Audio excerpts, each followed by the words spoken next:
Siapa yang masih ingat berita viral tahun 2000-an di Depok soal pocica keliling? Nah, buat yang belum tahu kronologinya, gue bakal rangkumin buat kalian POV dari Kak Lita yang tinggal di daerah tersebut. Nah, disclaimer dulu. Pasang kupingnya, yang gue lakukan hanyalah rangkuman ya. Sebelum gue rangkum, jangan lupa follow sama like. Jadi ternyata pocica keliling ini adalah seorang dukun ilmu hitam yang meninggal dan meneror warga-warga menjadi pocica. Kenapa dia jadi pocica? Karena si anaknya ini sengaja nggak mau bukain talinya si dukun ini. Kalita sendiri tahu kabar ini awalnya tuh dari tantenya, gara-gara si Lita ini kan ngekos di Jakarta. Nah, dia pulang ke Depok.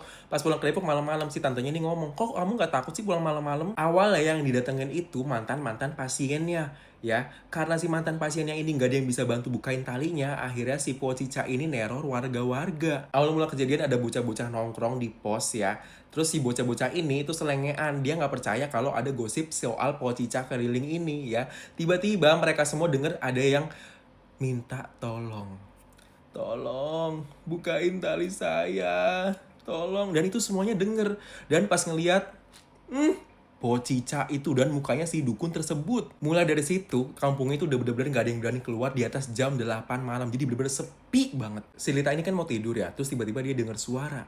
Duk, duk, duk. Lita keluar kamar dong buat mastiin, dan dia lihat pintu rumahnya goyang-goyang.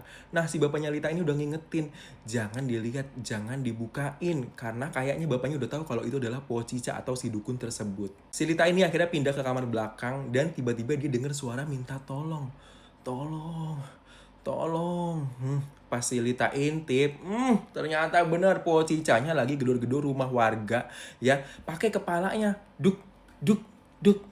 Ada kontrakan yang posisinya itu deket sama kuburan si dukun ini ya, dan nggak ada yang pernah betah tinggal di situ. Nah, ada satu ibu-ibu yang berani banget, dia tuh bisa ya. Suatu waktu jam 1 malam, si ibu-ibu ini ke kamar mandi, dan tiba-tiba ada kepala si dukun tersebut ngegelinding. Si ibu-ibu ini emang dasar penguasa bumi ya, dia malah ngeledekin, loh kepalanya doang, badannya mana? Komunikasi lah si ibu ini sama si pocica tersebut. Si pocica ini minta tolong dibukain talinya ke ibu-ibu ini, dan ibu-ibu ini bilang, kamu tanya dulu keluarga kamu. Nah, si pocica ini katanya bilang keluarganya itu sengaja nggak mau bukain talinya. Ada cerita dari mantan pasiennya si dukun tersebut ya. Dia jam 3 pagi pulang dari kerjaan, tiba-tiba dia nengok ke belakang, dia ngeboncengin si pocica tersebut. Nah, ini bedanya kalau misalkan dilihat oleh mantan pasien, pocica tersebut tuh serem banget, hancur mukanya.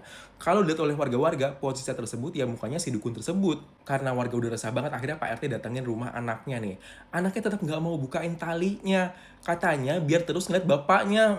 Pak Haji juga cerita pocica ini pernah datengin Pak Haji minta tolong buat dibukain talinya. Terus kata Pak Haji, tuh anak lu yang nggak mau dibukain tali lu. Kata pocica ini, anaknya nggak mau bukain talinya gara-gara kepercayaan mereka itu kalau nggak dibukain talinya itu masuk surga. Si anak dukun ini akhirnya didatengin warga, dimaki-maki.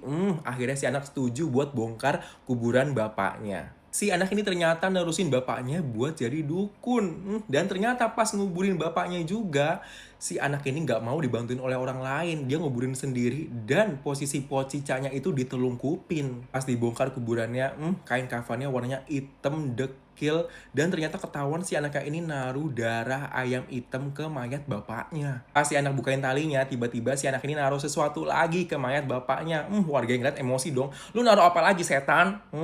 Terus langsung si anak ini bilang, katanya ini cuma air mawar doang kok. Udah tuh warga udah mastiin talinya udah kebuka ya, dikubur lagi dah tuh mayatnya ya kan.